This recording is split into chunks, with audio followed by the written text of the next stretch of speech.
তোমার দ্বারা তো এই জমিটা কিনা তো আমি ভুল করেছি। 2 বছর ধরে আমারে ঘুরোচ্ছ, রেস্টি করে দিচ্ছ না, এখন আবার এই জমিতে বেড়া দিচ্ছ কি জন্য? আমি তো এই জায়গা বেড়া দিনি, এই জায়গা কিডা বেড়া দিছে তাও তো আমি জানি না। আর রেজিস্ট্রি তো আপনারা করে দিবানি, কয়টা দিন সময় দেন আমারে। কয়দিন করে তো 2 বছর ঘুরোচ্ছ, তাও তো জমিটা রেস্টি করে দিচ্ছ না। যদি রেস্টি করে দিতে তাহলে তো আমি পাঁচিল উঠাইয়া এইখানে গাছপালা লাগাতে পারতাম, তাহলে তো আর এই ঝামেলা হতো না। শোনেন, এই জায়গা ঝামেলার কিছু নাই। আপনার নামে রেজিস্ট্রি না হলেও এখন আমাকে নামে তো রেজিস্ট্রি আছে, তাই এই জমি তো আর অন্য কেউ নিতে পারবে না। আর এই ঘিরা মনে হয় আমার ভাই দিছে, এই নিয়ে আপনি কোনো টেনশন করেন না, এই নিয়ে কোনো সমস্যা হবে না। অত কথা আমি শুনতে চাচ্ছি না। 1 সপ্তাহের ভিতরে এই জমি আমার রেস্টি করে দেবা, আর আমি এখনই মেম্বারের কাছে যে তোমার ব্যাপারে সবকিছু জানাচ্ছি। এই চল। কি রে, এতদিন কিছু কলো না, এখন হঠাৎ করে এত সেইতে গেল কেন? আসসালামু আলাইকুম মেম্বার সাহেব, আপনার সাথে একটু কথা আছে। ওয়ালাইকুম আসসালাম, বসেন। আপনাকে এই জায়গায় একটা জমি কিনতে চাচ্ছিলাম, তা সেই জমি নিয়ে তো একটু ঝামেলা হচ্ছে। কি ঝামেলা হচ্ছে আমাদের এই জায়গার জমি নিয়ে? আপনাকে এলাকার ওজির কাছ থেকে জমি কেনার জন্য টাকা দিছি 2 বছর আগে, সেই জমি এখনো পর্যন্ত রেস্টি করে দেয় নাই। এখন আবার দেখতেছি ওই জমিতে বেড়া দিছে। ও আচ্ছা আচ্ছা, ও আজকে একটা জমিতে দেখলাম নেট দিয়ে বেড়া দিছে, ওই জমি কেনার জন্য আপনি টাকা দিছিলেন? হ্যাঁ, ওই জমি কেনার জন্যই টাকা দিছি, কিন্তু এখনো পর্যন্ত রেস্টি করে দিচ্ছে না। এখন আবার দেখতেছি বেড়া টেড়া দিয়ে ঘিরে নেছে। তাহলে জমির জন্য আমি এত টাকা কেন দিলাম? আচ্ছা ঠিক আছে, আমি দেখতেছি, ওরে ফোন দিয়ে ডাকি। হ্যাঁ, যেভাবে হোক বিষয়টা আপনি একটু সমাধান করে দেন। কি হয়েছে? ফোন দিয়ে ডাকলি কি জন্যি? এই জমিতে বেড়া দিছিস কি তুই? হয় আমি দিছি, কেন কি হয়েছে? আরে এই জমি তো আমি বিক্রি করার জন্য টাকা নিছি, যার কাছে তো টাকা নিছি সে তো এই বেড়া দিয়ে এসে চিল্লাপাল্লা লাগাই দিছে। তা তুই এই জমি দেয় টাকা নিছিস কি জন্যি? বিক্রি করার কথা তো পাশের জমি। আরে পাশের জমি তো বিক্রি করতে চাইলাম, কিন্তু ওই জমি তার পছন্দ হচ্ছে না। পরে এইটা দেখে কইছে এইটাই নেবে, না হলে আর নেবে না, তাই এইটার জন্যই বাইনা নিছি। আরে না, এই জমি বিক্রি করা যাবে না। এই জায়গা আমি ঘেরা দিছি, একটু গাছপালা সবজি মবজি লাগাবো। তুই ওনার সাথে কথাবার্তা কয়ে একটু টাকা পয়সা কম বেশ করে পিছনেটা রেজিস্ট্রি করে দিস।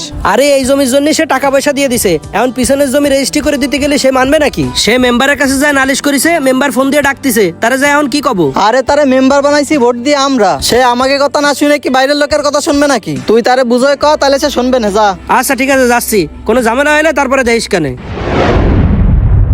ভাই সমস্যা নাই, ও আমাদের এলাকার ছেলে তো, ওরে ফোন দিছি, ও আসতিছে, ও আসলে একটা ফয়সালা করে দিবানে। আসসালামু আলাইকুম মেম্বার কাকা। ওয়ালাইকুম আসসালাম, বসো ভাইপো। কি তোমার নামে এগুলো কি শুনতেছি? ওনার সাথে জমি নিয়ে কি ঝামেলা হয়েছে তোমাদের? ঝামেলা তো কিছু হয়নি কাকা, আমাকে ওই পিছনের জমি আমরা বিক্রি করতে চাইলাম, তা উনি আবার ওই জমি পছন্দ করেনি, সামনের জমিটা পছন্দ করে ওই জমির জন্য টাকা দিছে। তাই এটা তো আর আমার ভাই জানে না, আমার ভাই আবার ওই জমিতে বেড়া দিছে, একটু গাছপালা লাগাবে এই জন্যই। তা উনি জমির জন্য টাকা দিয়ে দিছে, তা ওনার জমিটা রেজিস্ট্রি করে দিলে তো আর এই ঝামেলা হইতো না। তা ওনার জমি রেজিস্ট্রি করে দিবা কবে? কাকা রেজিস্ট্রি তো করে দেবো, কিন্তু একটু ঝামেলা হয়ে গেছে।